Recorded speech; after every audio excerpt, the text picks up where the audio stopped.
Dr. Robinson? Here. Ms. Stone? Present. Ms. Odell? Mr. Jones? I'm present. Mr. Lakakis? Here. Mr. Cody? Here. Thank you. All right, next we're going to move to the approval of the minutes from the last board meeting. Do I have a motion? So move it. I got a second. Yeah. All right, I have a first and second discussion. Jay, go ahead. I just wanted to point out one thing that I went and did some research on. It was not the former chair, not for Curtis. I can't think of his name. That was the one who pulled up the lollipop signs, the orange signs. It was the chair before him that pulled up those signs. Oh, Dr. Reese? Yeah, no, it was before Dr. Reese. It was Oldham. Dimway was the one who pulled up the signs, and it was not Dr. Reese. Okay. I just want to make sure that was noted in the minutes from last month. Any other additions or corrections to the minutes? Hearing none, let's vote on approving the minutes from last month's meeting. All those in favor, raise your hand. With the agenda, with the changes as noted. It's unanimous. Opposed? Abstains. Presentations. Mr. Backer. Sure. Here, Mike. I'm on the. We gotta reverse the table one of these days. I gotta get eyes in the back of my head. Good morning. Good morning. Thank you. I'm here to talk about the 2020 Chatham Area Transit legislative agenda. I did not bring a PowerPoint because we really only have a couple of items to discuss.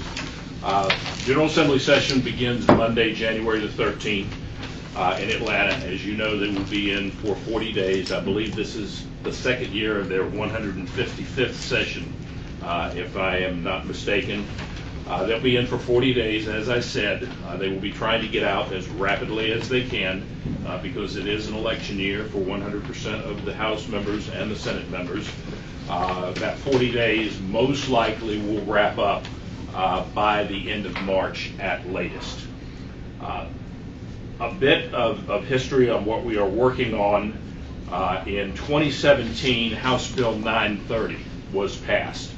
That was a culmination of a couple of years of work through Deloitte Consulting and the Transit Governance and Funding Task Force to come forward with a recommendation on how the state should approach transit moving forward.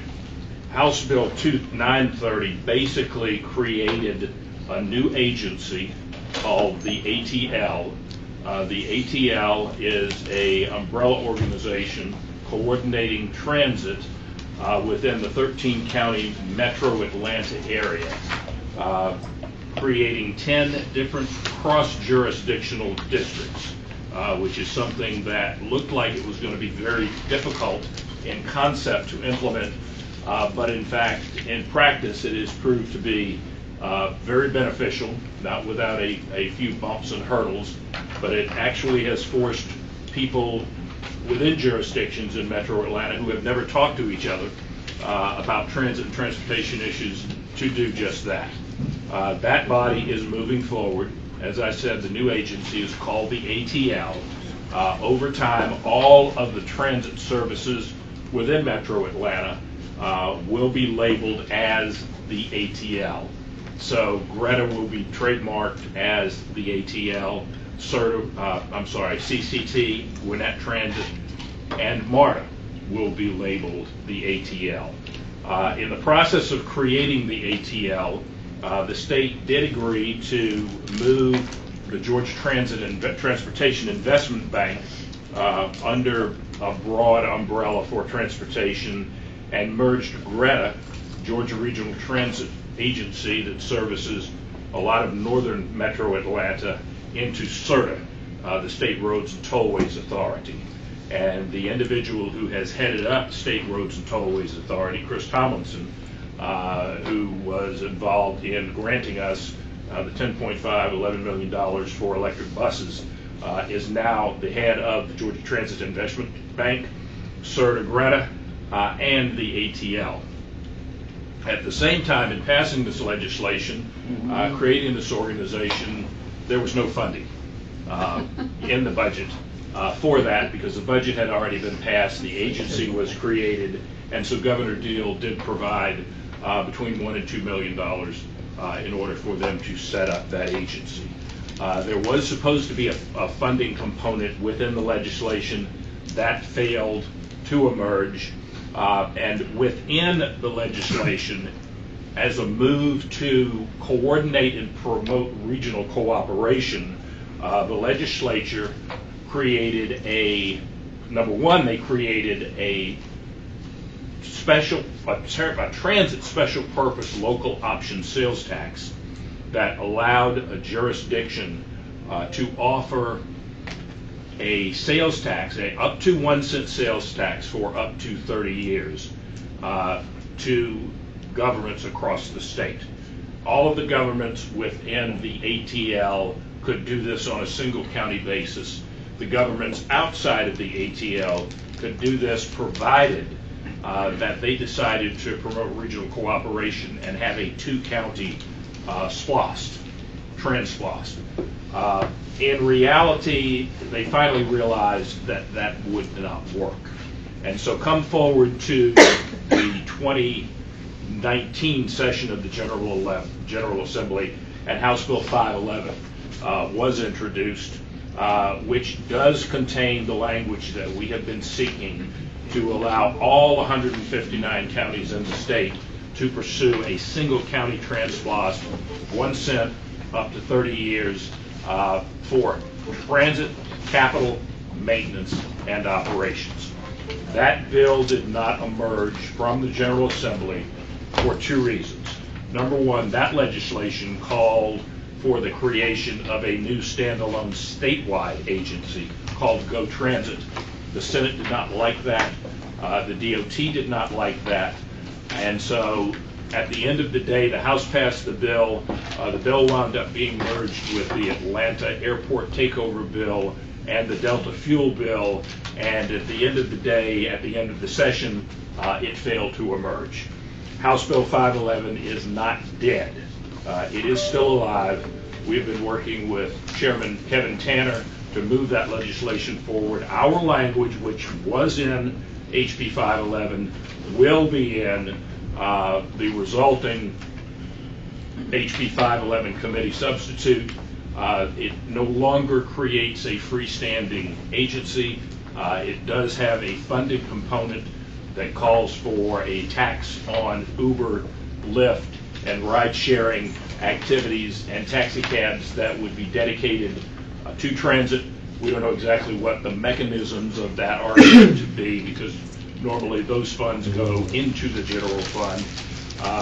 And I think I said it does not call for the creation of a new state agency, but calls for the implementation of a new division within GDOT. So that will be moving forward the first thing in January. We have received a commitment from Chairman Tanner that if there is any difficulty with moving this piece of legislation, that he will move forward a freestanding bill dealing with the single county language. We have already prepared that language, have that in hand, and are ready to move forward on a moment's notice.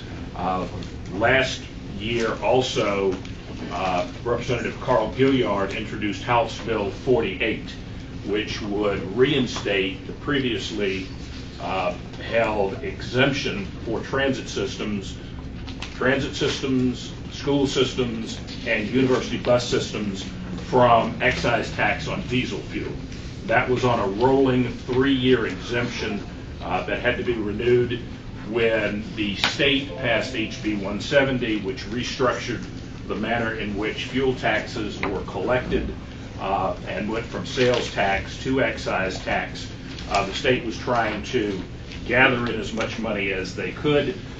In the initial year, that raised about $1 billion for the DOT for roads and bridges. You're seeing a significant amount of activity around the state from that. But part of that is money that we are paying now to DOT that is not coming back to transit. So we are prepared to move forward. Now that the DOT is collecting approximately $1.6 billion per year from that revenue source. And so we're very hopeful that we can start moving that piece of legislation ahead as well. And that constitutes what I recommend that our legislative agenda be: passage of HB 511, passage of a standby piece of legislation for the single county option, and passage of HB 48. Obviously, there will be a number of pernicious contrary issues that will come up during the legislative session that we cannot anticipate. We're there on a day-by-day basis, watching everything that is going on and trying to move forward things that are going to be positive and trying to defeat things that are going to be negative to our cause. And with that, I would ask for adoption of that recommendation, and we'll be glad to answer any questions that any of the board members would have. Make a motion to adopt. I'll second that. It's a presentation, right? Well, I thought you asked for a motion. We historically have adopted a legislative agenda that then I will be able to take forward to the legislative delegation at their pre-legislative session. I believe it's on December 6th. So, do we need a motion? Because our legislators going to be pushing that also, both the Senate and the House? Yes, they have been very supportive of us in the past. Representative Carl Gilliard is one of the individuals we are working very closely with, who is a member of the House Transportation Committee. Ron Stevens is very supportive. Bill Hitchens is very supportive. Senator Jackson and Senator Watson are very supportive as well of our actions and our efforts. So we feel very strongly that we have the entire delegation behind us and with us. But keep in mind, this is statewide legislation. My only point to it is if that would have been brought to us last week, then I would have had better knowledge of what was going on. I didn't know we was going to be adopting a legislative agenda today. So, I mean, I'm not knocking it. I want to see this stuff. I see the packets in writing, but I would like to see a legislative agenda written out where I can actually understand what I'm going to be adopting and moving forward. That's my only point. Yeah, we actually don't need to do an approval on that. Yeah, I agree with that. It's not an action item. Okay, But very good. Thank you. I got a couple questions. Yes, sir. So one of these bills, sorry for coming in late, one of these bills is so we pay the gas tax now. We pay the excise tax on diesel fuel on we diesel purchase. fuel. Yes. Do we have any idea of what we would be saving if that was to pass? My recollection, and Terry, you can help me on this, it's in the vicinity of $100,000 a year. It's in between 100 and 200,000. Okay, So yeah. it's north of 100. but Right, it's yeah. not it is not a huge amount of money, but the Over principle time. and the fact of this is that it is just dysfunctional for us to send money to the state and then the state not send that money back to us to be used on transit purposes. And then the other thing too is if we're not going to adopt this today, You don't have to adopt it. so if we're not adopting it, then that's great. But I'd like to, Tabitha and I were talking at the outreach committee last that moving forwards, we'd like to work closer with you and that committee specifically for how we can help doing outreach as much as possible. Sure. So we can kind of have, so that like when we do ask you like, is the delegation on board? They totally are, because Sure. we've been having oatmeal and coffee with them, previously. I think that would be very beneficial and very helpful. The more voices we have whispering into ears to move our agenda forward, Exactly. the better off we I are. think that'd be on point. Cool, thank you. All right, thank you. And just two things while we've got you up there. We're confirmed on the meeting in December 6th. Yes. In Atlanta with the local delegation. No, this is here. That meeting will be here Oh, at it's the here. Trade Center. Even better. Yeah, they had a meeting already scheduled. There's a part of that meeting they already had scheduled? Yes, or something? yes. Okay. This is the dog and pony show where Correct. all of the different agencies come in. We just wanted to be. Right, I'll be presenting at 2 o'clock for CAT and I think 2:15 for the airport. Okay. And just a quick hit on what's happening with you and Mike coming up with DC. Yes, we are. Executive Director Michael Brown and I will be traveling to Washington later this afternoon. We will be making courtesy visits on the Hill with Senator Isaacson, with Senator Perdue, and with Congressman Buddy Carter. to talk about where we are, where we look to be going, moving forward on federal legislative issues. And we just received a text earlier this morning that we will also be attending a Georgia State Association meeting, not the college, but a Georgia State Association meeting and reception this evening honoring Johnny Isaacson in the Russell office building. Sounds good. Good luck. All right. Thank you so And much. we know they're all in town. Oh, yes. That's an Oh, yes, important they part are. of meeting with them. And we might even have an opportunity to stick our head in one of the hearings that's going on in Chatham. Uh-huh. Should be a I just don't want to see you on the hill. No, you're not going to see me. He's not a witness from what I understand. All right, let's move on to action items. Mike? I guess Mike Terry kind of thing. All right, thank you, Mr. Chairman. Can't complain. We want to request the board approve Chatham Area Transit's Title VI plan as revised, Title 49, Part 21 of the Code of Federal Regulations, non-discrimination in federal assisted programs of the Department of Transportation, effectuation of Title VI of the Civil Rights Act of 1964 requires recipients of federal transit funds to adopt Title VI plan that complies with the regulatory mandates promulgated by the Federal Transit Administration. CAT's Title VI plan provides guidance to ensure non-discrimination in our transportation programs, activities, and services, and promotes participation of all people regardless of race, color, or national origin. Staff recommends board approval for the Title VI plan as presented. Do I have a motion? No, wait. I think we got to do the motion and then we Do I have can. a motion? Oh. Second. I'll move to approve. Motion, do I have a second? Second.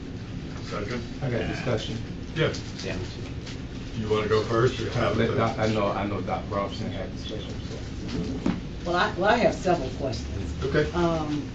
When I look at the breakdown of the responsibilities, I have questions about the compliance coordinator, the what else? The EEO person, but anyway, my concern is this. Are there any conflicts with those positions on this committee as versus their duties and responsibility to the CAT organization? I think there's a bunch of conflicts. Okay, that's my question. Do you want me to respond? Who wants to answer the question? So I can respond to the way the roles are I set up had you, and but you were designed. getting coffee. Well, You're I was next. just saying that I agree with you that there are conflicts. Okay, well, and only because I'm new to the board, and I'm trying to read all this stuff to get some understanding. Mhm. So that's when I have a whole list of questions. So- Right, so with the roles, the CAT has combined EEO, the Equal Employment Opportunity Program, Right. and Title VI, and we refer that as civil rights. So the EEO program requires that an executive that reports directly to the CEO be appointed the Title VI EEO officer, and then staff underneath that chief can fulfill the responsibilities of the program. Right now, because of the Title VI pieces, there's multiple departments involved. So the compliance coordinator provides oversight for program update. And if there are any complaints or claims of discrimination, the compliance coordinator investigate those complaints per the program. Right, I read all that. I know what the duties are. Right. Yeah, that's not my concern. I'm not arguing with the duties and the responsibilities. What I'm questioning is how we determine who is going to do what. So basically, the compliance coordinators are part of the finance department. FTA regulations and guidance prefers that you don't assign this to HR because that's where the conflict of interest. But HR reports to I'm sorry. So HR does not hold the oversight. The compliance coordinator in a different department investigates the complaints and maintains the program. And the chief that they report to is the appointed executive for the officer's position. I guess what would be helpful for me is to actually see our breakdown. So I could bring the two circulars, Okay. the Equal Employment Opportunity Circular, I can't call the number, I think it's 4701.A, and then the 4702.B, where the FTA pretty much mandates how you set this up. Okay. So the other alternative would be another chief's assignment or HR, but if you assign this to HR, you have to put in policies and procedures Correct. to mitigate the conflict of interest. Mhm. So the way we have it set up, it's outside of HR, which prevents us from having to put extra procedures in place to mitigate the conflict, but it's also a chief that's responsible directly to the CEO. So is that more of a design structure? I'm sorry, Ms. Dale. No, go, keep going on that right. Go on that vein. Keep going with that question. Regardless of whether HR and planning was under the finance department, this designation would stand as the compliance coordinators report to the procurement management up through me. So the officer's designation is by FTA guidance and circulars. The way we staff the program, which is planning does the Title VI analysis for service, maintenance is sometimes involved in an allocation. It's a cross-functional implementation of the program. But the compliance coordinator owns the oversight for revision, investigates any complaints, and it rolls up to the chief that they directly report to. I think what you're asking for is a flow chart that shows you the direction that it goes. Right. You want to see where the information comes in, how the information comes in, and which way it goes. The circular will tell you that, but it will not tell you our internal organizational structure. Right. So you're asking for an organizational chart. Right. You're also asking about the appearance of impropriety. Right. Yes, there is appearance of impropriety because currently you have all of these functions reporting to the same executive. No, it don't look right. So it's not improper. The FTA gives you the No, leeway no, and the that guidance. part's not improper. But And- what I'm saying is nowhere in the history of the world has HR reported to finance. I'm not That's sure improper. that That's issue not is true, central though. to the We've already Title looked at VI that. When, plan did adoption. you? Because you have not provided that information, which we've asked for numerous times. So at the I end looked at of the it. I chain, didn't see any They problem didn't. with They it. didn't provide it. Where else does it happen? Because even Ty thought it was a weird organizational structure. I said it was, what I said was it was not customary or not usual. Isn't that weird? Well, I wouldn't use the term weird. Not usual. Okay. Even Ty thought it was unusual. If you It's not- found other It's not completely organizations, unheard of. No, it's not. if But you it- found other organizations that had finance over HR, and I've asked the question, today would probably be the 6th time, then why not share the information? Why share the information with just you? You They didn't didn't have. share it with me. I looked at it myself.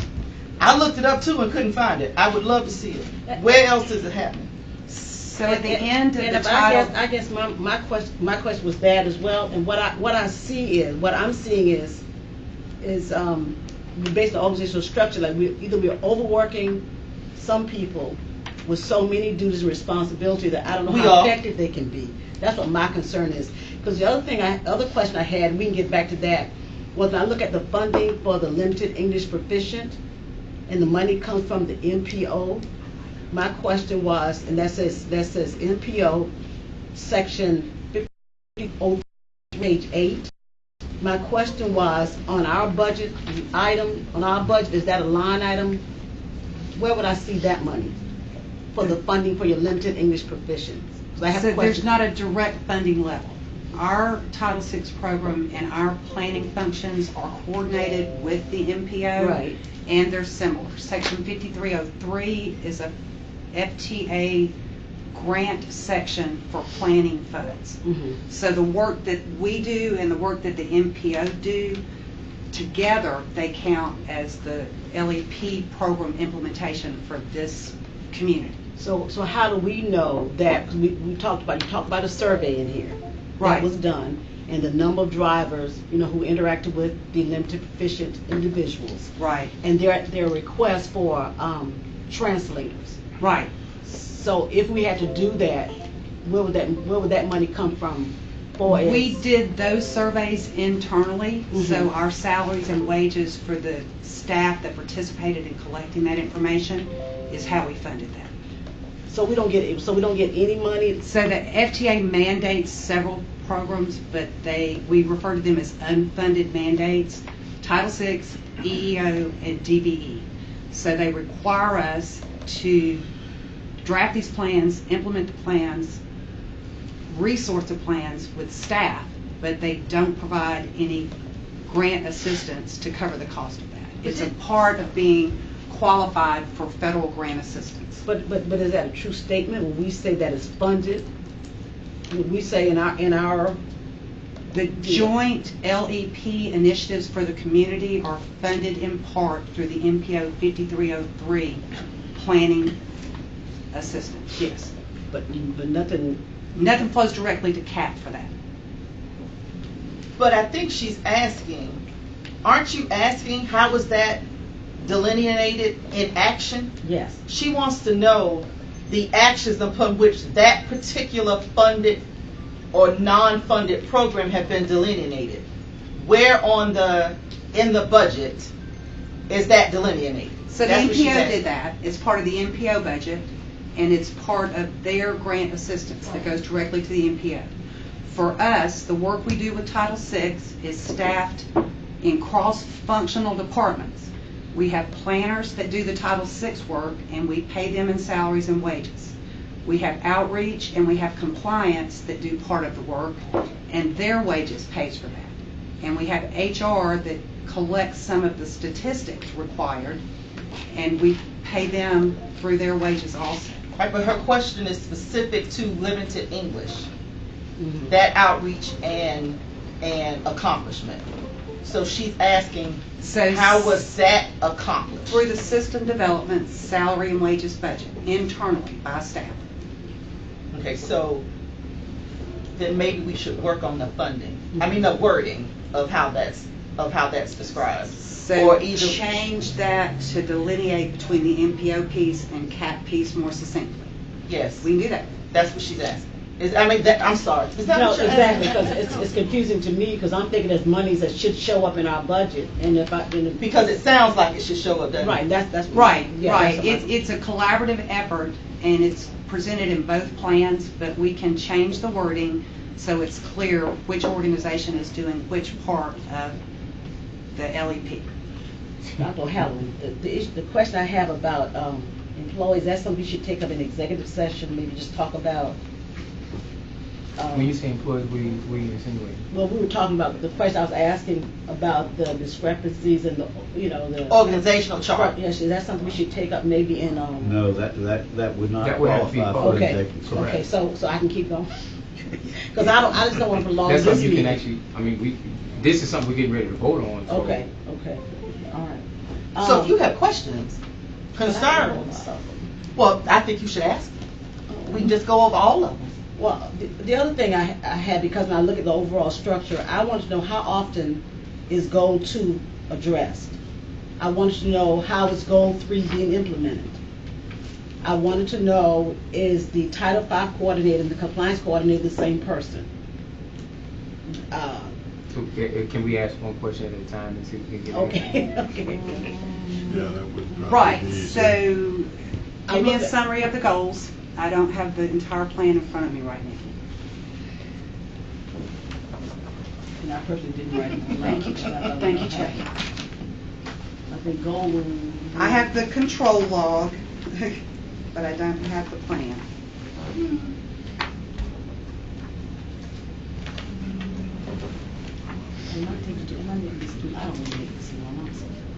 I can read it to Oh, you. no, you get to ask questions. 5, 10, It's 20 right there. minutes. We're going to It's be right voting there, on Terry. this. What page? It's on the, Page 3, Goal 2 says create an awareness. page 3. No, that's not the one I want. Yeah. It was right there. I was halfway through reading it. creating awareness of statutory non-discriminatory requirements. This goal is accomplished by disseminating statutes, regulations via Title VI resource directory, and educating staff through training and presentations. So most recently, we have brought in an outside expert in Title VI EEO issues, and we have trained all management staff, management director and chief in a required workshop. And we also have the policy and the reference to contacts internally posted in the organization, either in the break room or in the hallways, as required by the FTA guidance. I read that. Okay. Goal 3. This might has more to do with your outreach committee. So the public involvement process as it relates to Title VI is any major service change or major fare change has to have a formal Title VI analysis that includes a public involvement participation process that takes about 6 to 8 weeks. So every time we change service and it hits a major service change milestone, we have to invoke a public notice and public participation process, and that is detailed in the service guidelines, which are incorporated in the plan. And we've done that 3 times over this 3-year reporting period, and that's the Title VI analysis that you see incorporated into the plan. So our planning staff does that. Okay. And is the is the Title VI coordinator and the compliance coordinator the same person? Yes, they are. The function is the same. It's called something different in the paragraph you're looking at as the role that we have. This role was created uniquely to cover these unfunded mandates instead of it not really having a home and there not being a focused implementation. And the job description was actually brought out as best practice as part of our 2016 FTA triennial review. They actually pulled that job description and took it back to Region 4 as an example of how best to implement these programs. Okay, and on page 8 of the same report, you have an advisory committee, and then on page 17, there's an ACAT advisory committee on accessible transportation. Are they 2 different advisory committees, and if so, how often do they each meet?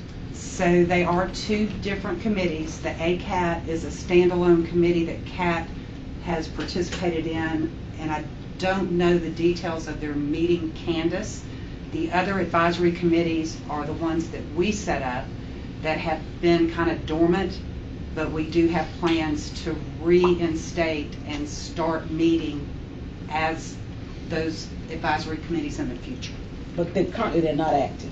They're not active, but they do exist, and that's why they're included in this 3-year plan revision that covers the next 3 years. So if they exist, we already know who are on those committees, or if they exist, we know who the advisory committee is. The board selected membership the last time they met actively, and I've heard preliminary discussions about reinstituting these committees.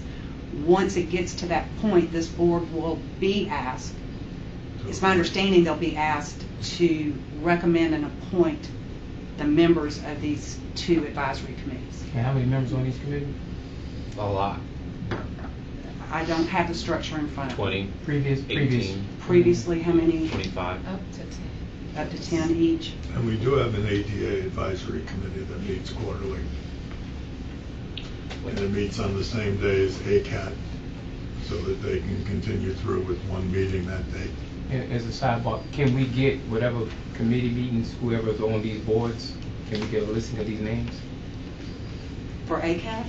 Any board, any committee that reports that we're supposed to be putting together? Because my concern is... Because I would like to know who these people ACAT are. is not a CAT. ACAT is part of the MPO. It's part of the not- What's the MPO. part of MPO? Okay. I'll go to the MPO. The business advisory and the Jim technical Albertson is advisory part of the ACAT committees are the committee. internal committees that Jim. CAT would have oversight of. Okay. And those are the ones we talk about on page 8, as the advisory committee, Yes, right? Okay. yes. And those they are- don't exist right now. Well, They exist, but they're inactive. So we were talking about activating this if this gets approved? That's part of our agenda for the committees, is to reactivate the advisory committees. And that will fall under which committee would be the committee that communicates or deals with all Audit. the board? The That's audit something and like- yeah. review committee. And that's why I have a lot of these questions, because Okay. based on our new committee structure, I want to make sure I have what I need to make informed decisions. So if that audit and review committee is going to become reactive, then that means we need to know how those structures need to be formed, Right. correct? Those were sent out last month, weren't they? Did you send them to everybody? The two They were committees? sent out last month. The advisory committees? The committees You were, but just not said- the advisory committees. You only sent that to me? All right, then send it to everybody. Thank you. And as it relates to Title VI, this program is templated and mandated by the FTA. Right. They pretty much give us the table of contents and they tell us exactly what it has to say. Where you see leeway to change it is when we get to say CAT staff or CAT's committees. Yeah, those are things I'm questioning, where it says CAT, we put Right. those in. Right. So I We want put to make in sure. what we use to implement Right. their mandated template. And the ACAT is an NPO standalone function, but we always participate. And the advisory committees are the two, the business advisory and technical advisory that we've established, but they're inactive right now. And I do understand when you're given something like this to do, what I don't want to see happen is that we just put stuff in. Right. That if somebody questions it, we don't have answers. I understand. You see- Yeah, I do yeah, understand. Yeah, and we wouldn't include it in here if it wasn't either done by us, done by the NPO, or a joint collaborative effort. The 2016 plan had a much shorter plan document, and then the substance was different attachments, and you can see from the control log that what the FTA asked us to do was pull all these pieces into the actual document. So where the document in 16 was probably 20 pages with 6 additional attachments, it's grown as we incorporated all these details to this 80-page document that we gave you last month. So they've actually reviewed, approved, sent additional requests before we ever got to this point with the Title VI. So I know the FTA is more comfortable with this version because we followed their recommendation and pulled all the service guidelines, all of the details, the utilization chart requirement, and also each one of the Title VI analysis for service changes that have occurred into the plan document. You all set? Dr. Robinson? Who was next? Tab, you got something? Oh, I said, didn't I? I think that the structure's bad as it relates to HR, but y'all are gonna send me something, you said, or did you not say that? Just They can send you something if they, Did you find something? I did. You did? Mm-hmm. Okay. We'll all get it right. Will we all get it? Oh, y'all just asked for it. Can we please make sure everybody at Yes. the board gets it? Everyone on the board will get the information. Y'all in charge, y'all. Jay? Yes, sir. I just want to reflect from page 31 all the way to in the appendix from 31 to 36 and highlight the fact that what I've always constantly and consistently said, Chatham County is minority driven as far as transit is concerned, and it is also not minority driven as far as transit is concerned, but it's also an issue where most of our bus riders are minorities. And the one thing I wanted to ask the question of, and this maybe you can answer, when will this come back up for us to approve? Because we got a census next year, and so I know that these numbers right here are drastically, horribly off based on 2010 or Correct. 2010 going into 2020. So when will we go back and bring this up to the board to vote on this again? The FTA requires 3-year revision period All right. and a 3-year approval process. All right. Once the new census is out, Uh-huh. I can surely contact our representatives in Atlanta and see if we are allowed to do a mid-cycle revision of the plan to incorporate the new numbers. Usually what we do is use the most recent numbers available. And that's when we do 2010. when we do the Like 3-year everywhere. plan. So this will be 19, 20, 21, and we will And there's revise nothing- it in 21 for 22, 23, and 24. We have nothing else we can use to get these numbers, No, because they- I looked at these bus numbers, even some of these routes that they're considered non-minority routes. I know I ride some of these buses, and these numbers, 49, 48%, are not matching what I know when I ride the bus myself. I know that Abercorn ain't nowhere near 49%, I can tell you that straight off.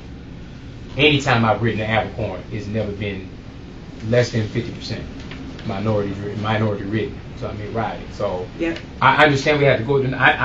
I got to get a background of how these numbers come. I can't even talk We right pull now them from because the U.S. Census tracks, All the right. minority numbers from the most recent published census. But how does it tie into ridership as far as these buses are concerned? That last line says minority percentages as far as those routes are concerned.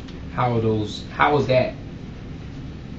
that gotten? How do we get those numbers? So this particular appendix is a requirement in the plan, and it deals with the demographic and surface profile. It's not correlated or compared to ridership, and it's pulled directly from the most recent U.S. Census. So I guess my thing is, And I can, it's tied to the census. I got you. So when you say it's tied to the census, how do they have an understanding that Route 14 is 49% minority? Maybe that's my question. Because this how I read it is, it tells me the peak time, off-peak time, how often that bus circulates. On weekend, Saturday, Sunday, minority routes, it says yes or no. In talking to Grant earlier, It before says he yes or left, no. Route 14 is really long, and a majority of that route is probably in populations that are not majority minority, if that makes sense. So I think they use the remix software, and they kind of say Route 14 goes through which census tract, and then they add up an average. If you go through census, I can understand that. But still, it doesn't. Just because I ride through it doesn't mean that that's the people who get on and off the bus. Yeah, but that's not what this is saying. So what is it saying? I think it's saying the people that Right. have access to it, not the people that are riding it. But And I think, Jen, I think what the better question is that the best way to report it? maybe that's my question. Yeah, Because how it looks to me is that says 49% of the people who get on the 14 are minority or black. Yeah, And that's grossly. That's I mean, the I don't grossly see down. any route. I mean, honestly, all the routes I've ridden, I've seen no route Well, less if you look than at some 60%. of the other, if you look at some of the other data about, and I think this is stuff that's probably taken directly from who is on the bus of our ridership, it is 79% African American, and I think that makes sense to me.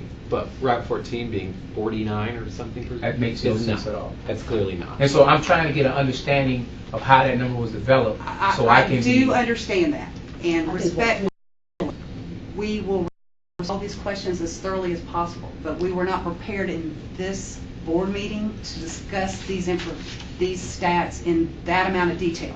I got you. We gave this to you last month, and we talked about it in committee, and if you can give your questions to Dr. O, staff will thoroughly review and thoroughly answer, much like the budget workshop answers, all of these questions. Yeah. We were hoping for these questions as we went along so that we would have time to prepare the answers that would satisfy your inquiry. We just don't. Unfortunately, I'm gonna be honest with you, unfortunately, we don't read the pack until it's time for us to vote. Right. I'm sorry. I get that. But if nobody else don't say it, I'll say it. My hope the was, problem is- yes. Well, I don't read it until I'll say that for me. Yes. Unfortunately, that I'll take the hit on my head for that. Right, my hope But was it that we doesn't change would- the fact that we have Yeah. to still vote on this today. I agree. My hope was that over the last month, we would have had internal discussions where these questions could have been vetted and answered. And we're just not prepared to give you the detailed support documents in this board meeting. But we can do that. And if we have to postpone the approval, I will inform FTA that we're not going to approve it, and it will be in expired status until we do. But Terry, So how long has it been in expired status? I just want to ask. Until we approve it. No, how long has it been in expired status? It's not in expired status. So when will it go into expired status? November 30th. No, but what Terry just said was the fact we had it for a month does not, I wasn't aware that we were supposed to submit questions. Right. So it's helpful for me to know that, because I mean, right, I mean, this is a helpful discussion for everybody. I wasn't aware that there were multiple. She's not like Jay. No, I'm not like Jay. I don't come to the meeting, I read it prior to the meeting, and that's how I can put all these questions. But if I had known that you wanted them earlier. I'm moving her down. I apologize for that, if I had known. I was just saying questions. Right, so we gave this plan to the board last month. Right. We discussed it in committee, and I apologize if it wasn't communicated to you. Right. But when we have a substantial policy like this, we like to give the board at least a month to send questions for us to answer. Oh, I appreciate that. And I wasn't expecting this level of detailed questions. I'm happy for the conversation. I want everybody happy, but I don't have the numbers in front of me to be able to answer what you're asking. And Dr. Roberts, for the record, Commissioner Jones has said it numerous times. He don't ask questions except in this meeting. Okay. So I want to go ahead and make that clear for the record. I've said it numerous times. I don't ask questions in committee meetings. I only ask questions in this meeting. I've said that numerous times. So that's why I don't read until the day of. And these statistics are given to us by the census numbers. Correct. Which there isn't anybody else doing this kind of research, and they're not going to do it again until the next census. Yeah, but what which is in 2 years. Yeah, well, I think to me was is that the best way for us to report it using the census tract? I think we have to. That's what it's the required. We have to, yeah, but it doesn't seem like I mean, internally we may want to find different metrics for ourselves, but for this, the census is the only federal matrix that's actually going to do it. We don't have the any only other one the matrix out FDA is going to accept. All right, so the timeline is internal staff works on the updated revision. It's required to be submitted to FTA 60 days before the expiration, which was October 1st. We have submitted this draft to the FTA. The last piece for FTA to concur and approve is formal approval of the plan by the board. So, but the FTA doesn't send you back any kind of feedback once they review it? Yes, they always do. So and we always incorporate those changes, and that's where we are with this plan. The majority of the changes, 16 to 19, were based on their recommendations to incorporate the Title VI, the charts, the service analysis, and the census status into this plan. Yeah, we don't make the decisions. This is all FTA driven. So this is not a CAT document. No, my question was what the feedback. Did they get right feedback? now they're looking for full approval from the board. Yeah. So my question is this, and Terry can answer this question. If we move to approve this, but we see something we want to amend between now, I guess December, January, is this possible for that to happen? Yeah. If you want to approve today, subject to administrative resolution of your questions, we can do it that way. I have not read anything in the regs that prevents a more timely revision than every 3 years. If this group or circumstances change, I don't see why we couldn't do a mid-cycle revision and review based on more current information. And that's being progressive, I guess. Yeah. We'd be ahead of the curve, and we'd still have to review it again. Like if we did it right in the middle, we'd have to do it 1.5 years from now, and then 3 years from now to meet their requirements. So it's going to come up again in 2022, which will be after the census is completed and all this data will be updated.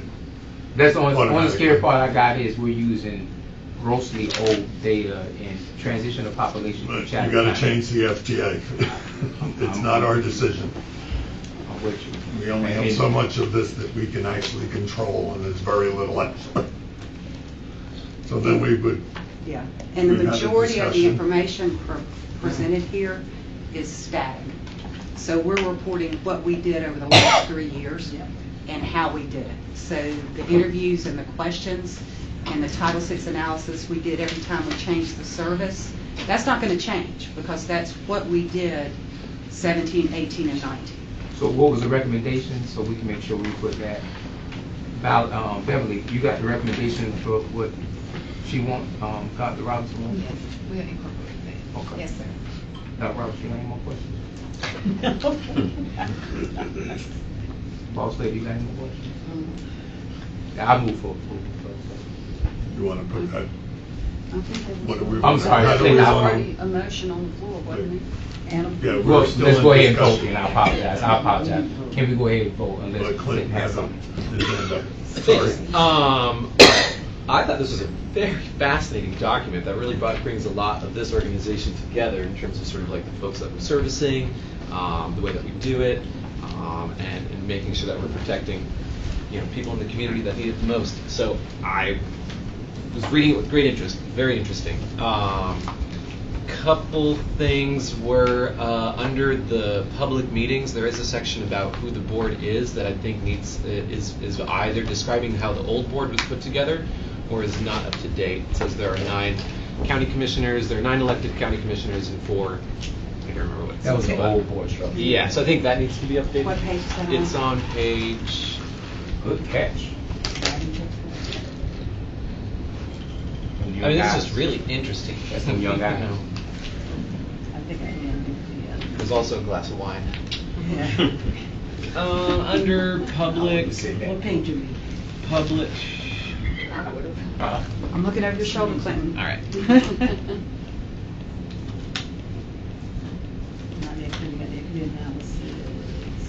Public meetings. The Chatham area is composed of 9 elected county commissioners and 4 citizen appointees. Yep, I'll get it up there. Yeah, so that Thank you. needs to be updated. Page 16. No, to read. And that was changed by That the was state of changed. Georgia. Yes. When did that happen? 2013. Sometime That's after almost 2 Dr. Reese commissions was ago. 2013. I think July 2012 was the 2012. first. Reese. And it was the local legislation that the legislative delegation Moved up. approved. Yeah. Recommended by the FDA Right. to clear up some Right. conflicts of interest. Right. Yeah, that makes So sense. that was before 2012. Then, honestly, everything else was more like detailed comments. I think I was just really impressed. A very interesting piece of document. That also, I would say, goes to what I've been saying is that a high-frequency route focused closer to the city would have helped a lot of folks. So we did have a motion, a second, and discussion, but there is a change to the motion. Who was the original motioner?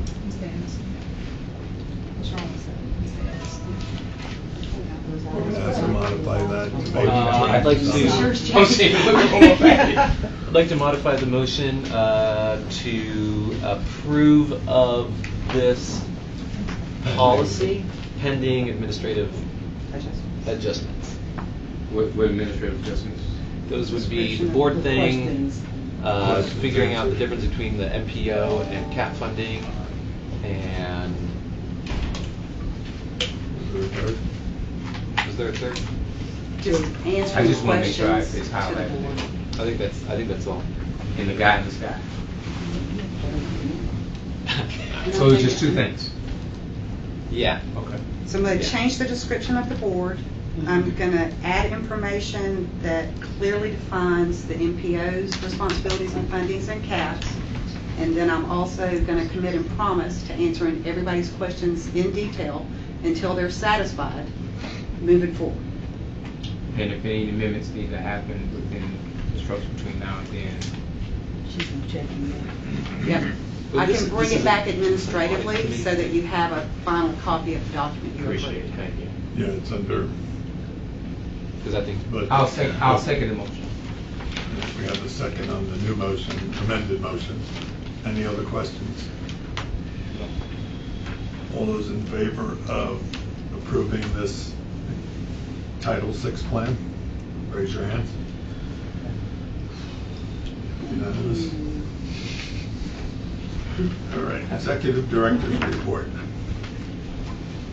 Thank you, Mr. Chair. Y'all high-fiving now. Executive Director's report. He asked for it, I'm gonna give it. It's on your tablets, the Executive Director's report. I want to highlight a couple of things. As far as some community engagement, several CAT employees went to Life's grand opening of their new facility. That's the Life Living Independent for Everyone. They have a brand new facility, bigger, it's a lot better for them. We attended that. Also, continue to do bus rides for the Route 20 and the Route 25 next month. A couple more routes on the agenda. Also, coffee with the CEO, which I get a chance to engage with all employees. Scheduled for either next week or in December. I think it's the next one. Also, we, as Mr. Backer mentioned, we are going to DC later today, and we'll be there for the next couple of days, talking with our delegation and thanking them for their support and showing what we've done with the support that they've given us, and also asking them to continue giving us their support. Also, there is a GTA conference, the Georgia Transit Association conference. Is going to be from December 4th through the 6th at Jekyll Island. So we'll be attending that as well. Let's see, our holiday party, I want to mention that. The 15th, December 15th. You're all welcome, please, if you can, come join us. It'll be at Cat Central. What's the time for that? 5 p.m. 5 p.m.? Send us save the date. What's that? Send us save the date. Okay, we'll do that. Let's see, also, we have a new fixed route class that'll be hitting the streets next week. They've completed their training. We started a new class. It doesn't have as many people as we thought, but that class started beginning of this week. Also like to welcome our new marketing business development manager, Michael Conley. This is his first board meeting. You want to stand up, Michael? Let everybody see you. Actually, no, to yell at. Put you on the spot. We got some buses need. And I'll be happy to answer any questions you have on the executive director's report. You didn't loosen up on your executive director's reports we used to get once a week. Let's make sure we turn that back in and make sure we get it. Okay. I'll get back on that. Appreciate it. I do read them.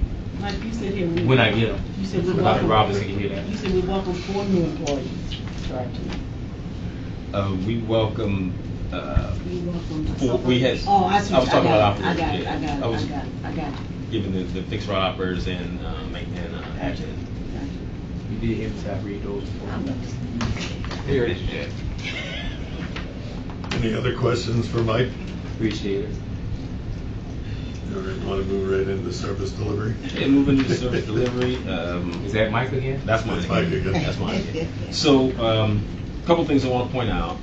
First of all, the report is in your packet and on your tablets. But I do want to point out we continue to do very well in preventable accidents, both in para and fixed. Also, I'd like to point out we had a 14% increase in ridership on para. 21% increase in clients for para for the month of October, and our customer comments or complaints were the same. So I think that speaks a lot for the work we've done over the past year. That equated to about almost 1,900 extra passengers on para. Also, point out that the ferry hours are up as well. We're up in October and for the year. And I'll answer any other questions, entertain any questions you have on service delivery.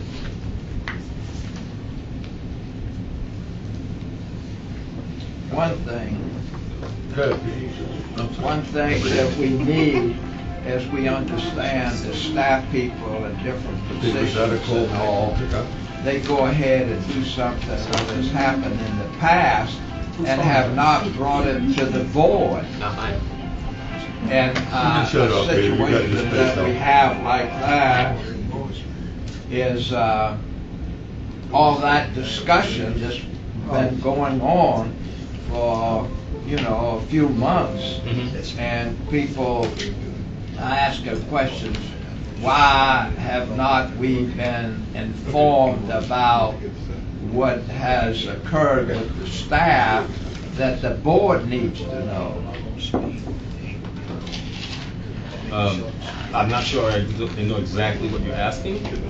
Are there specific questions? Well, when the staff gets together and we receive something from the FTA or whatever it is, and the staff goes ahead I'll let you know. and follows that, what has been given to us from the FTA, then it's waited before it comes out to the board members.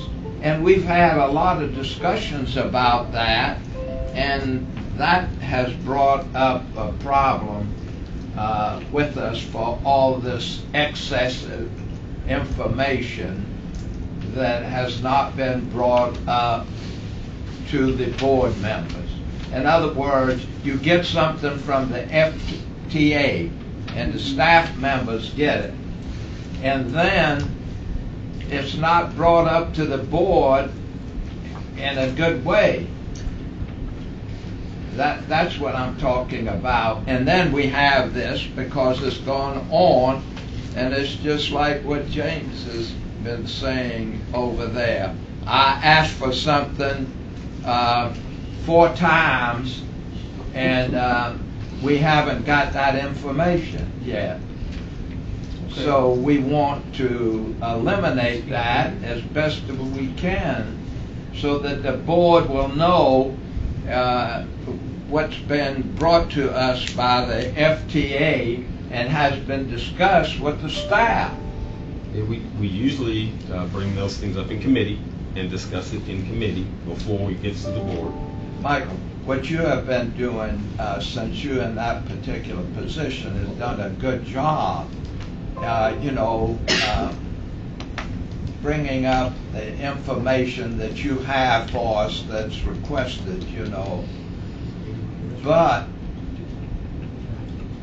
we've got 3 or 4 members here that have asked questions, and they've asked it multiple times, and it has not been answered in the proper way.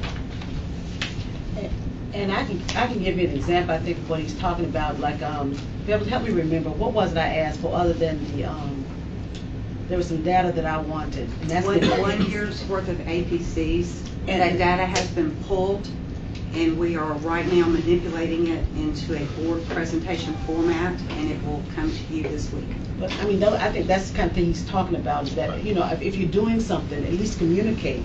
So the FTA actually sends all formal requests not only to the CEO but to the board chair. So, and I think that's kind of pretty much what he's Okay. alluding to. So, thank you. Thank you, Pete.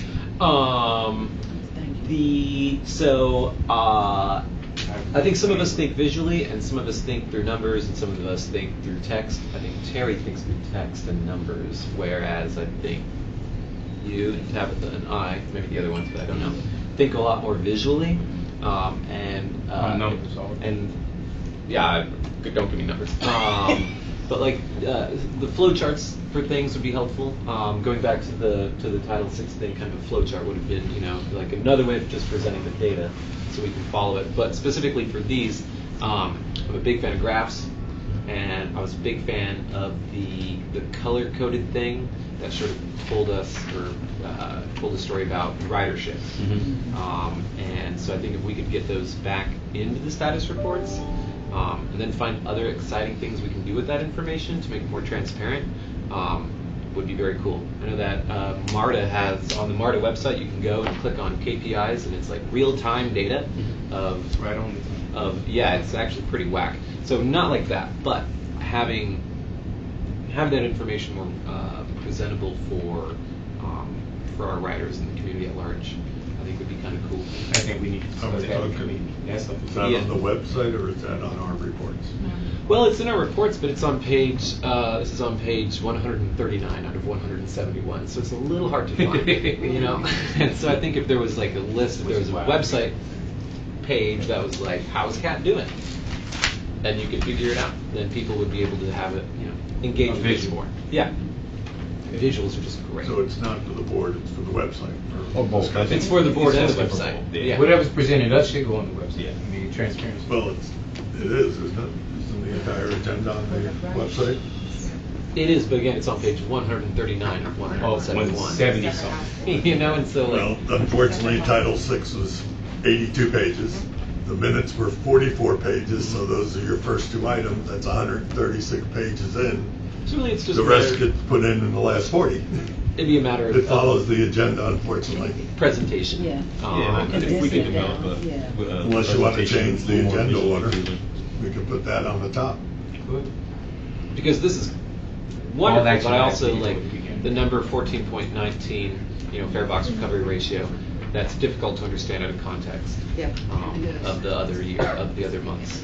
To use Ms. Robinson's example, that's exactly what we're trying to do with the APC data. Yeah, I think that'll be So kind of cool. it comes out of the system as data fields, right? And it comes out in unique timeframes. And if we had sent it the way we pulled it, it would just be a great big old Excel spreadsheet full of numbers. And- It didn't mean- And that's it something didn't- Jane, So that's I'm something go- I know. Jane, that's something You want Jane that. would So, love. right, that- so what we're doing right now is, I've Don't got do the that. support data, which is thousands of data fields, and I've changed it where I've pulled it all together by route, right? So they have weekday, weekend. So you would have to add 4 numbers on this spreadsheet to even know what a route's ridership was for the period. So we're manipulating the data, and each Making it more Field. user-friendly. right, well, so I'm using the support data because I know you want it. It'll be on the Excel spreadsheet, and then we're making it more and more user-friendly, with the end result being this Word document that also gives you the numbers and the visual charts and graphs. So Yeah. that's what we're working on for your data. Only reason, and it's not a mistrust thing, but the only reason why I want the empirical data or the original data is because I want to be able to fixate it so I can let it talk to me. Understand? And I know how Yeah. to do that with Excel. Right, spreadsheets. so I haven't done away with the data. Staff has been working on the different versions that makes it more and more user-friendly, with the end result being what I think Clinton is describing. Yeah, I mean, this is kind of a movement. Code for America, a bunch of different organizations are working on sort of like making sure that civic institutions are providing both raw data, but also data in somewhat user-friendly, readable manners. And I think we have, if there's anything this organization has, it's data, and a lot of it. And I think sharing that with the public would be very cool. That's all. As long as they can figure it out. Or not. Or not. Yeah. Sometimes you don't want them to figure it out. I don't know. You always want them to. I like it brought down to a minor step. I like it, but it's Yeah. all the way live.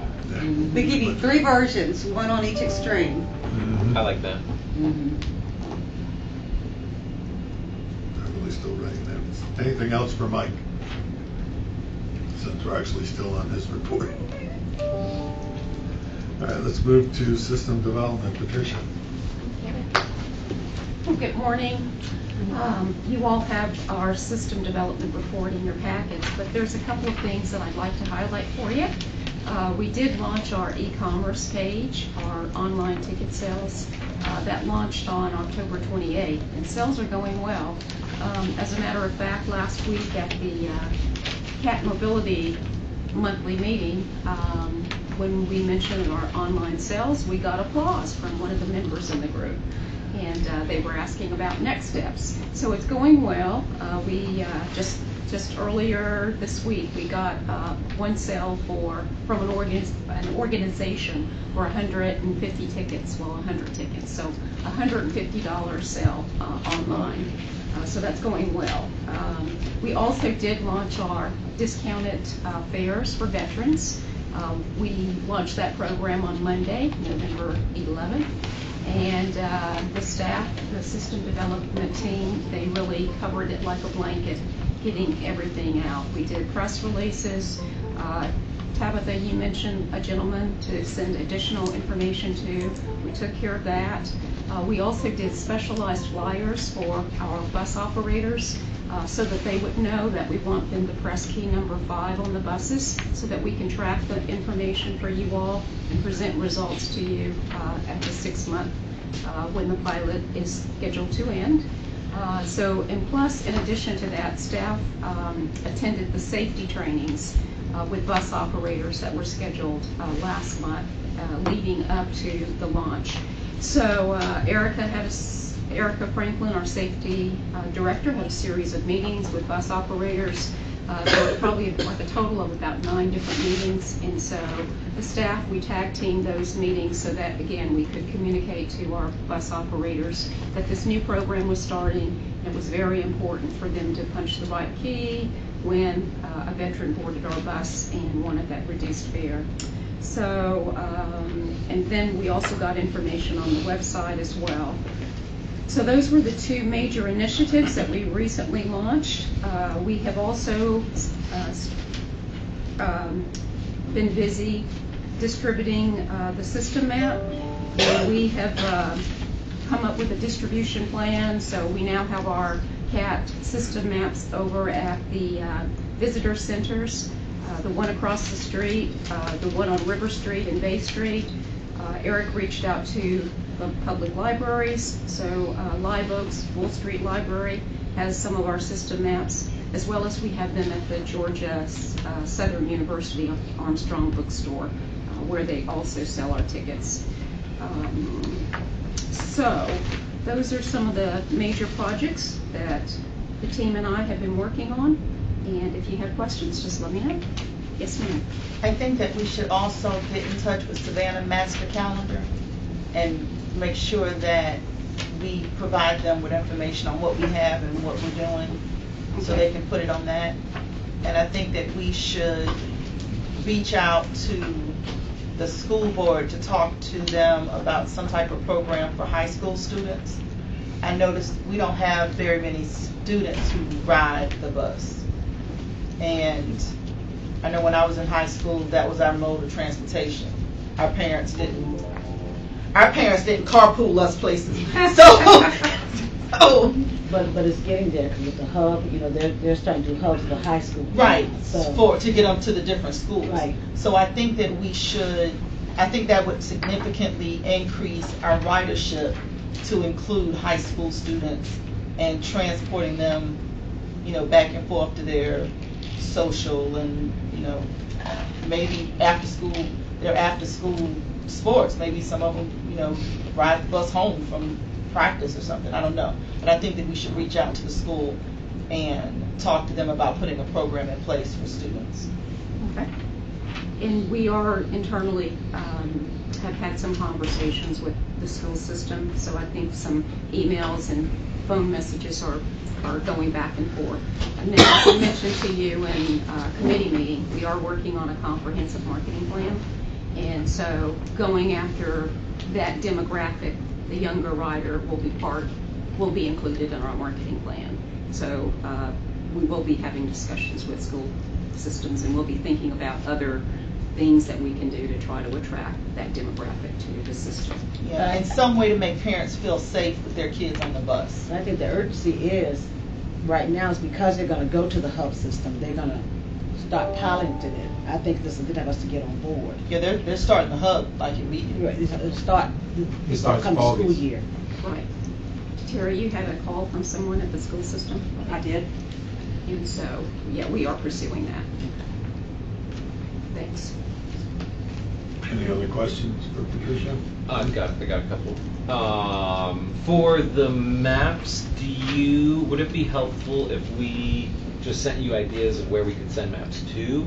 Absolutely. Okay. Because I know I have a friend, Rev Kev, who goes to homeless camp throughout the city, and maybe if we gave him, 100 maps, that'd be kind of cool. Absolutely. Yes. So let's all do that. We'll just bombard her with ideas, and then you guys can figure it out. Yeah. And then looks like this October 8th meeting that Valerie had with Savannah Arts Academy or something like that looked interesting, as like, I think having more, that kind of covers a couple things we were talking about. I think at the governance committee meeting, and the Tabitha and I were talking about outreach, is getting more youth to see what CAT does for possible future careers, and to just ride the bus. Yeah. And it's just cool. Yeah. I think that was all. But the maps look great. Thank you. Yeah. Anything else? Financials, Terry? So the financial report for October and year-to-date for the first 4 months of our fiscal year are in your package. There are no concerns as far as being at least at or better than budget for the first 4 months. With 4 months worth of data, we'll start to draft a budget amendment now that we know the trends for cost on benefits and fuel. So look for a budget amendment next month. And with that, I'll answer any questions you may have. Terry, I had one question, and it had to do with the University Pass program and where the revenue, expected revenue, the revenue is in the black. My concern is, are we consistently seeing a loss? Or will we make up that $20,000 by December? Right, so the numbers you see are budget projections and a projection based on conversations about current enrollment. Right. And enrollment's down, so that's where that $19,000 deficit is. We are in conversation with Savannah State, and we will either modify service so that we're not upside down. We've really started those conversations earlier. On an annual basis, we look at service to fees in March or April. And this year, because we know ridership's down or enrollment's down, we've started those discussions earlier. So the adjustment is in service level so that we're not upside down by the end of the fiscal year. What about ferry transit? So the ferry program changed its funding mechanism last year. And as we go through a calendar year, which is the contractual agreement with the city, you'll see those variances. But the contract calls for a calendar year true-up, which will bring us within cost coverage for the service. It'll either come from the SAMI or a combination of SAMI, city, and Trade Center Weston revenues. The only thing I would request is when we look at the modifications for the University Pass program, that some of the board gets to see what those plans are, what those modifications would look like. Right, we would bring the draft contract based on negotiations to the board for approval. Ellen, go ahead. Thank you. Terry, I had a question real quickly, and that is, you said come back for amendments. Are you looking at the revenue going up or down? Up. So we haven't made the adjustment for the difference between our tax digest estimate and the actual. So we'll pick up a couple of $100,000 there. Okay. And we usually apply it to either fuel or benefits, depending on the trend. Right now, it looks like fuel needs a little bit of it, and our benefit projections, based on what we thought our employees were going to select, are pretty close to budget. So we may have all of that net tax digest move into fuel because of the volatility. We try to create a little bit of cushion if fuel's going up, but we don't have any deficit that we're going to have to make up. No, okay, that's what I was concerned about. Clayton, you got a question? This is more a question on Sammy. Okay. What can they spend money on? Only us? Sammy, no. They have other functions through the transfer. What the CTF? I don't know. Yeah. They've got 3 or 4 functions, and they have a funding mechanism for each one of them. They have funded in the past event, Christmas, 4th of July events. Okay. They also work with the convention. Yeah, Visit Savannah. They fund Visit Savannah. They fund all the decorations downtown on River Street. Things. They have a bunch of different things that is allocated. And that money comes from where? Per occupied room tax on hotels in their district. So it's called a POR fee, and it's collected on every hotel night stay, and it's allocated between the Convention Bureau, SAMI events, and water ferry cost coverage. Got it. And we also have funding partners outside of the POR. The Westin and the Trade Center contribute operating funds for the ferry service too. That makes sense. Sammy doesn't really have a lot of money. Just a pass through. They dispersed most of what they had in reserve for all of those purposes, up to and including truing us up for last calendar year. But that's why you see the negative variance. It depends on activity, and Jimmy can talk to you about seasonally. It's going to vary between 40,000 and in the high 70s. So as you walk through month to month, you're going to see these negative variances and positive variances, but the contract allows for a calendar year true-up so that we're not underwater on cost. Any other questions for Terry?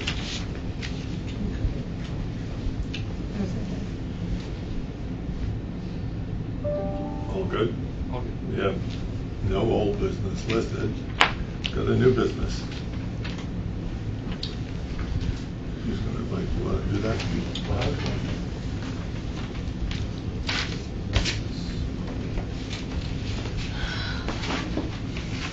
Inaugural.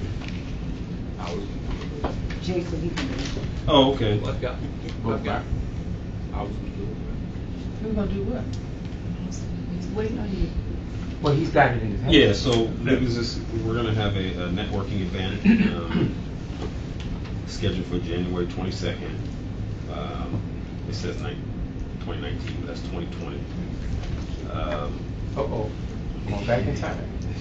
And the goal of the event is to reintroduce CAT to some of our elected officials in Chatham County.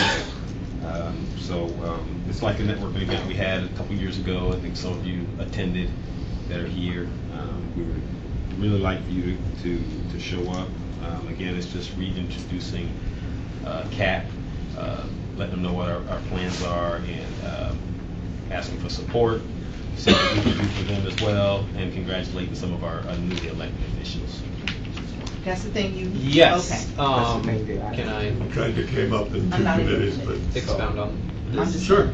So I think this is a really important thing to do. This is sort of reflected in what the 8th graders at Savannah Arts Academy said, is they didn't realize how in-depth the CAT was with the community, and I think our elected leadership, unless you're on this board. You said 8th graders?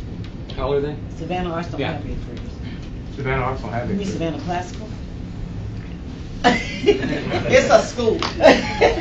One of them schools. One of them schools. Well, Where they got, these guys, you know, those little people walking around. We just want to help the man out. That's probably the Savannah teachers Classical. commented that they did not know that CAT was so involved with the community. I think we provide 4 million rides. Does every elected official in Chatham County know that? And so I think the point of this networking is a networking event, yes, for all the newly elected leadership, but also for us to say, hey, CAT is a serious thing. When we were redoing the board committees, what did that dude keep saying? That we're a blue ribbon board? So I think we need to. You mean Mr. Edie? Yeah, Mr. That- Edie. That dude. Mr. Edie. The little bald guy? Yes. That we're a blue ribbon board, and I think to do that we need to act like one, and we need to demonstrate to all the newly elected leadership that we are. I also don't know if this is the right time, but we do have Nick Palumbo as the newly elected. Oh, sure, take my thunder. If you want to, just as long as I know that it's going to happen. Since you started the I was introduction. going to do all that, but What is happening? I'm waiting on him to finish, and I'll say whatever. I think we have folks here that would like to say things. All right. Are you done? I'm Okay. done. We said the same thing in our meeting 4 Yes. hours earlier, that we need to get that reintroduction. He's already said Nick, but I also want to talk about Nally Higgins, who just got elected to Garden City. Ricky Lassiter, who just got elected to Garden City as well, and I invited them to the meeting as well. Excellent. Because I knew we were going to be talking about this today. I didn't know Nick was going to be here, But I did talk to Dietrich. Dietrich texted me saying you were going to be here. So Nick Palumbo's here as well. I'm sure Helen wants to make sure that she will get recognized. I know you're in her district, and y'all are district friendly. So I think that what we talked about, the same conversation, this is time. Obviously, our community wants a revitalization of what's going on because we had so many new elected people in office. So, and for them to show up to the meeting is very important. So I just want to make sure we recognize all three of the newly elected people come 2020. And so y'all are the first ones to get the invite to this party we're going to be throwing. Because we really want to find out what y'all thoughts about when it comes to transit. Are we doing a presentation at that? Just At strictly a meet and greet?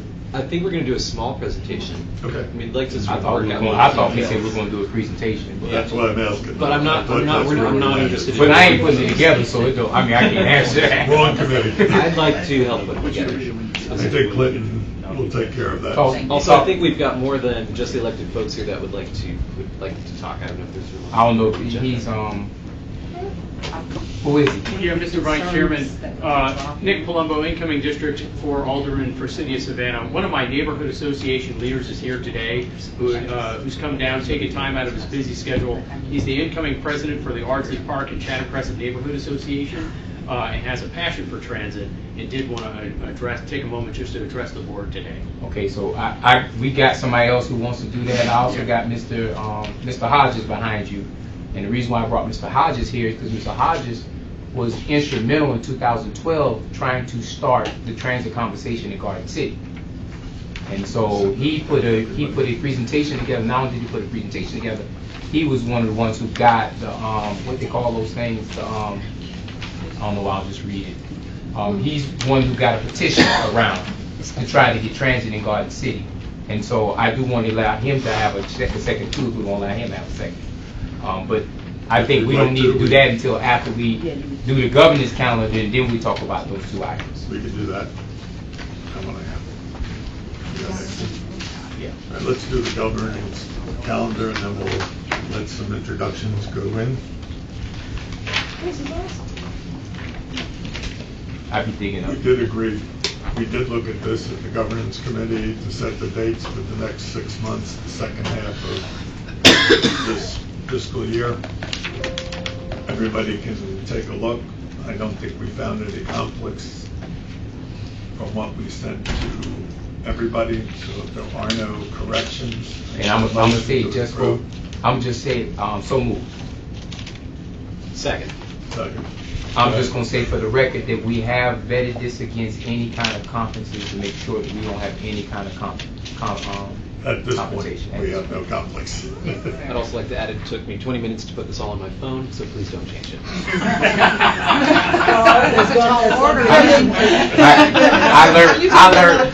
I learned 2 years ago, don't put it in the phone until we approve it. It's going to be one more I have to give my phone to Beverly. Because I'm a committee of one. Because I don't know how to put it in. So it is going to change. I have that phone it's somewhere. going to change. It's going to change. But we've already. Why do we know it? We know something's going to change? Well, I'm a committee of one. 2. Hopefully not. No. Mike said he's going to be at your meeting. I'm serving on that committee until we get a replacement. Because I don't want you to be stalled for 3 months, because that'll drive you crazy. And I'm not about to do that. And I ain't coming to the meeting. I'm not even sure what committee you're on. So we're going to vote on Committee it. number 2. Okay. We're going to vote on it now? Yes, we all done with our discussion. We have hands, is that for discussion or vote? No, this is for voting. We're all set, no other discussion? No, it's good. Right, all those in favor of the governance calendar? Sorry, I'm losing my train of thought. It's completely off the rails. Unanimous. Now, Mr. All right, Chairman. Jay, make your introductions. And Mr. Chairman, will you allow me to allow? Yes, sir. And I'll make the introduction of both people. Mr. Hodges, if you allow yourself to just give an introduction and then just tell us about what you had presented back in 2012 and any other information you want to give to the board, sir. Thank you. I appreciate you being here, Mr. Hodges. Okay, Chair and Commissioner, I've been fighting this thing here for 10 years, and each time I go to ask these questions about the ridership in Garden City and cat taxes, I'm getting the same answers.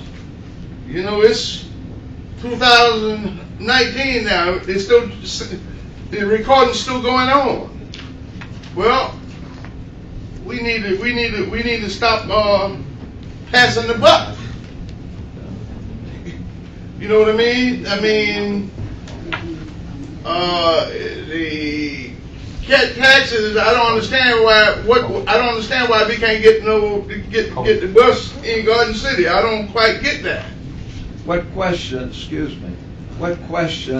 that you asked that they're not responding to you? Each time, Mr. Calculus, I go to them, I go to the mayor, go to city councils, it sounded like a recording. I'm still getting the same thing from one year to the next one. It's not enough ridership. The people don't want the bus out there. Okay, all right. How you know the people don't want the bus out there? You didn't put it on the reference. When it comes across your desk, you don't sign it. I thought it was people. You can't make the decision for the people. And why is the bus coming to the jailhouse, turning back around, going back down 17? And Chatham Parkway is paying, all of Chatham Parkway is paying the taxes. I don't get that. I don't get on 21. One side of the houses is paying taxes and the other side not, but they're still catching the bus. Brampton Road. Mr. Hodges, Dr. Robinson had a question. No, my question was, when you say they, you talking about the council in Garden City, Garden City's mayor, Garden City's council people? I'm talking about out of all, wherever the buck stop at. Yeah. So you're trying to identify. Yes, and then my question is, when you did this petition, do you still have that petition? How many people signed that petition? And did they show up at the council meeting to support the petition? And I'm going to interject here to help support. When I did some research on it, August 20th, they had a council meeting. And the mayor at the time instructed the city manager to do an investigation to see if to create a conversation with Cat and the city. But when I looked at the next set of minutes, that energy was never brought back to the table. So I only did that based on when I got this. So the city manager didn't follow through. I don't know. I can't. It was never nothing else recorded in reference to. It was instructed for the city manager to go out and have a conversation with Chatham Area Transit. This is 2012. City manager of Garden City. Garden City. Okay, well let me ask you. So I know Kat has been out there at least 3 times since 2012 to meet with the city council and other leaders. We actually met with them about 2 months ago. 6 months. Yeah. And it's actually in the Garden leadership. It's in the Garden City leadership. So when I hear you say that, be more specific, sir. You know. So Garden City would have to be in the special service district and pay the tax to get the transit, to have transit, and they currently are not. And the only way they would be able to, the city council and the mayor, they would have to bring that to the council and vote on it to be included in the special service district for us to provide transit services. In fact, you got anything to add to that? Mike, you got anything to add to that? Yeah, let me kind of clarify that. What would have to happen, in building on Michael Brown's comments, what would have to happen is the Garden City Council would have to pass a resolution requesting service within a certain jurisdictional area within Garden City. That resolution would then have to go to the county commission, for the county commission then to pass a resolution to change the CAT tax district to coordinate with that, and then there is basically a timeline that would have to be met. Can I pause you right there? Absolutely. I pause you right there. And in 2017, Chatham County has already given authority for that to happen. So if Garden City followed through on that, Chatham County has already done the leverage work. So it would just be a sign through. You know what I'm saying? Well, he's not signing it. No, but I'm saying what I'm saying is what Mike said with Garden City when they would pass it on to the county. County's already done it where we're allowing it anywhere in Chatham County confines. But we did that in 2017. And from a timing perspective, It's tied to that would have taxes. to fit within the taxation year. So any action would have to be done so that it would be able to take effect, let's say on July 31, because you're on a June, July. Correct. Calendar. So it would be tied to So when the tax period kicks back in. Exactly. Any change to the tax rolls need to happen within the next 3 to 4 months, or it will not be effective Yes. next July 1. So if Garden City governance doesn't move within the next 3 or 4 months to ask Chatham County to do this, it will be a whole nother year and a half before it could be effective. So you have to move. That's what I thought. Yeah, you have to move now or prior to March and ensure that the tax assessor is ready to put you on the rolls and verify and vet that before we could provide service next July 1. So, Yes. so hold it. So, Mr. Lassiter, Ms. Higgins, y'all hear all this? Morris, yes. I'm sorry, Morris. I apologize, Morris. I apologize. And- Morris, and we Mr. can Lassiter, help. y'all hear that, right? Yes, I'm listening. So y'all understand the process. All right. And- So I don't want, because the reason why I brought this up, Mike, Right. because I was at a debate, and that process that Mike just said was not the process that was alluded to the people. Exactly. Yeah. Now, if I'm wrong and out of place, please let me know, Ty. Well, there's a couple of steps that have been left out of this. Please interject. Well, and this complicates things considerably, but in addition to the resolution that has to be passed by Garden City Council and sent to the commission requesting that that either all of Garden City or a larger portion of Garden City be included in the tax district, and then the county commission has to approve that. Under the home rule provisions of the Georgia Constitution, there has to be a contract between Yes. the municipality and the county commission and CAT to expand the district. And actually, there's another provision of the home rule in the Constitution that says that the county can't do that unless there's been a municipality cannot do that unless there's been a referendum within the municipality. So that there are a lot of hoops that have to be jumped through, but if they're done in order and are all done, then it can be expanded to cover more or all of Garden City. So it wouldn't be something that can be done in 3 months. It would probably have to go on referendum, which means it has to go on the ballot. Next November. Not necessarily November. It can be in May. It could be it just has to go on a That's true. referendum. That's true. It does not have to. Well, yeah, they have to do the public meetings, but may not give them enough time. Correct. I agree, but it can be on the It would ballot. have Just to has to be, go on the yeah. ballot. Just to make sure I'm clear, even though the buses are running through Garden City now as we speak, because we've had a lot of citizens in my district. He's going to explain. I'm going to let Ty explain that to you. Oh. Go ahead, finish. Let him finish the sentence so you can get I'm the full sorry. Go explanation. ahead. So my question was that even though the buses are coming through Garden City right now as we speak, there's some citizens that had the concern during my campaigning that the buses wouldn't stop down 21. They would come from Brampton Road, if you're familiar with Garden City where KFC is, and you'll pass right by all the different areas that need a bus stop for the people to ride the bus. You know, you talk about ridership and all that. These are the neighborhoods that need that, to where the bus wouldn't stop. It go right straight down 21 and wouldn't stop till you get down to where Carrie Hilliers is near Dean Forest Road, which is maybe 1.5 miles without stop to where. So he's going to explain that to you now. It's a bizarre situation, but a portion of Garden City is in the special service district for transit, and the property owners in that district do pay the transit tax. Those that are outside of the transit district do not pay the tax, and therefore a CAT is prohibited from serving an area that's outside the transit district. And what's really bizarre about it is one side of 21 is in the district, the other side is not in the district, so it only serves one. So I need, Is that right? I'm reason why I need him to explain that to you is because y'all need to be able to explain that Exactly, to them. exactly. Because what we do is we get beat up because of that same conversation you said. Yeah, exactly. And so I need the leaders in Garden City to be able to help us understand, get that message out to the community. It's not on us And we did that 2 months ago. We You met can- with the mayor.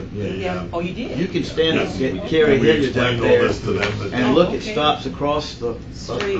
street, but there's none on the same side of the street because you can't stop on that Ty, side. how is Thank you, Ty. how is that how is it that not all of Garden City is doing that? Is there a Well, I can possibility? give you the history on that.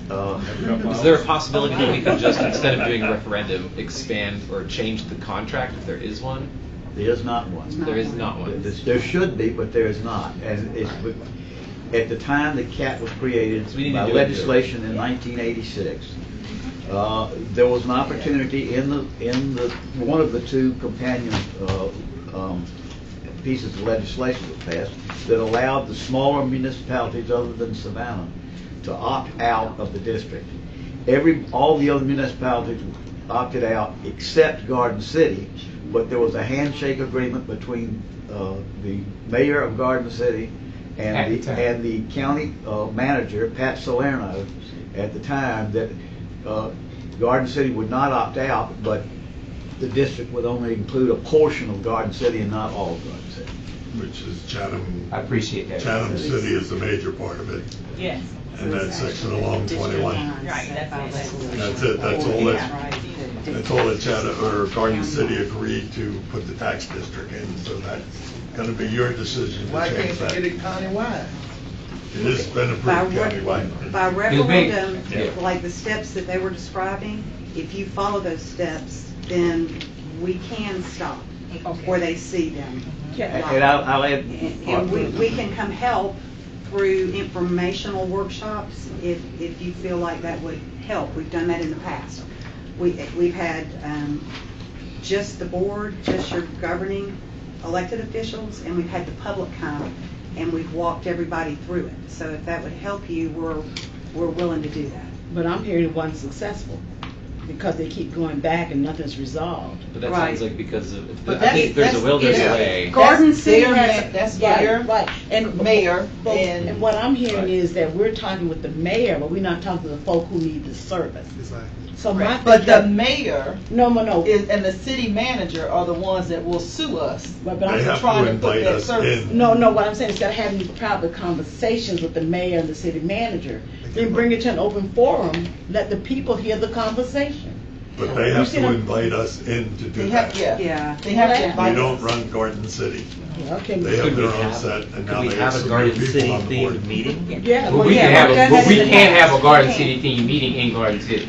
You can't. We may not can't hold them hostage. Can you but- hold it in Garden City? Why can't you? We've done it before, Why and, can't you? and Kat knows that Garden City wants more No, you service, don't. right? I go They any want city in it the country where I it's have. going now, and they also want a way for their citizens to get to their city hall complex. Well, I'm not And very we've had concerned those- about the City Hall complex, just real, like I said. It's 21, right. Right, the 21 corner, it seems strange, that way, that's your most ridership, Yes, so if you're looking at numbers and dollars, that's it. so we've had those meetings at Garden City Government Complex, open to the public before, so I don't think there's anything that I don't think it'd be prevents a us legally conversation. from doing that. Sounds like Informational. Yeah, What is it? Outreach committee thing. yeah, sounds like it. I would And also they just can add, certainly please invite us to bring their meetings your to other discuss it, newly like we did elected in Thunderbolts. with you to the January party, networking thing. I already invited Rick and I both of them, already- so it. Rick and I are only two newly elected council members for Garden City this upcoming term. If you need, Everybody I will, can come. Yeah, oh yeah, I'll spread the word, I believe in spreading the Please word. do. Yeah, definitely, That's why I invited him. yeah, That's definitely. excellent. Thank you. I appreciate y'all for coming. Who was And thank you, the- Mr. Hodges. I We had appreciate one you. other invite. Yes, sir. Hi there. We were trying to, all due respect, could you give us your name? Yeah, I'll be I'm very gonna brief hold the because two I people hostage. realize it's late. I'm Scott Anderson. I'm the incoming president of the Ardsley Park Chatham Crescent Citizens Association. In light of your last meeting, I did an informal survey of our neighbors. It has no statistical validity, but I don't need any because it was unanimous. Everybody I talked to agrees that your decision last month was absolutely ridiculous, inane, and should be reconsidered. You didn't say anything about the fact that when your ridership numbers went up on that slide briefly, your October ridership year to year is down 15%. That is drastic. and to spend a couple $100,000 on a consultant, get the report, and then punt and decide to keep on failing is unacceptable. You need to revisit that decision, or you need to step down and let people sit on this board who will improve transit. Thank you. All right. Do we want to have I'm going to leave it alone. I appreciate your conversation, sir. However, we're a board, a transit board, that has to make decisions, not just for one person, two people, or three people, but for all the transit. And I was the one who took that down. And for the record, I was also one of the ones who voted that we did not do that, because I am also one of those people who do not believe in us going out there spending money on doing surveys or transits or whatever case may be, because I think a lot of the things and actions we could be doing is in home. Number two, that $270,000, $280,000 is not the actual number. It's supposed to be some other different number. We haven't spent that much money, so that was mildly reported wrong. And I do want to put that for the record. Number three, I am about ridership for all people, and that is a 50-50 ridership that should have been presented at the map. And at that time, it was a 70-30 ridership, and because the conversation was brought up too early, I voted it down, because I had never been in favor of us doing that, because we do not know the true ridership numbers in our community. And until we know the true ridership numbers in our community, however we get those numbers, then I'm going to hold fast to that. All right? So I appreciate you coming before us and telling us all that information, sir. I do truly appreciate it. However, there are proper procedures of ways we do things. And I have to protect the ridership who were not included in that conversation. If I could also add to that, I think there was many options for us to move forward with the ridership so that nobody who is currently being served by CAT would lose any service. That was the whole point of doing the 50-50 ridership. And it was a good plan. I think punting it was also disgraceful. And there are a lot of things we could have improved by moving forwards with it so that everybody who has transit didn't lose it, and we could be more effective and more efficient with it. And I guess, and also there's one more word, but I can't remember it. And I would like to hope that we could revisit that sooner than later and possibly pick up that study. There were a lot of good elements from it, and if we voted on a 50-50 right now, I'd totally support that. Well, I'm not going to entertain any motion on anything until the first year, because I think we need to get some energy and some space in between that decision. And for the record, we can always bring them back. So nothing is finite. Every time we do, we're wasting hours. And as a person that was against the 70-30 ridership, let me say that ridership is down across the nation. Not just Savannah. Not just Savannah. Not 15%. CAT is not able to compete with Lyft and Uber, and so that is an issue that we're having to address across the county. Also, we have several municipalities who don't want the bus in their municipalities. As you heard earlier today. Who have threatened to sue us for trying to go countywide. Additionally, cutting out the unincorporated area, which is what that would have done, is not. It would have cut some of them. Let's not debate that again. We're not going to go back and do this. Is not fair to the unincorporated area, which pays a significant amount of money into CAT. So it wasn't as though we just vicariously decided we're not going to go with that study. There were several different factors that led us to that, and it would have been nice if you had questions that you presented them to us so that we could answer them for you, so that you would know why we made those decisions.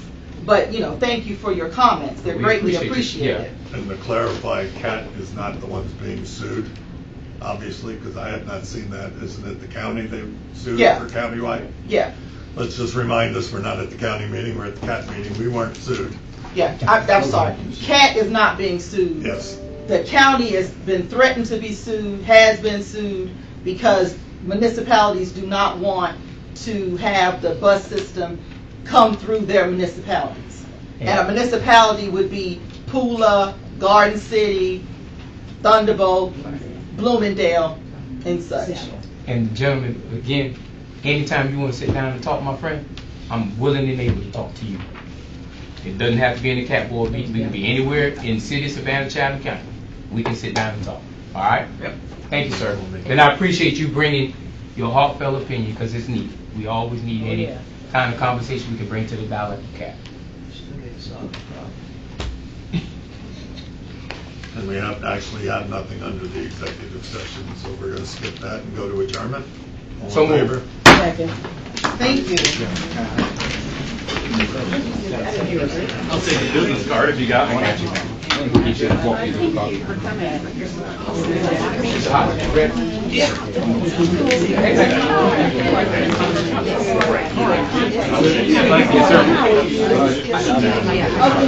you calling?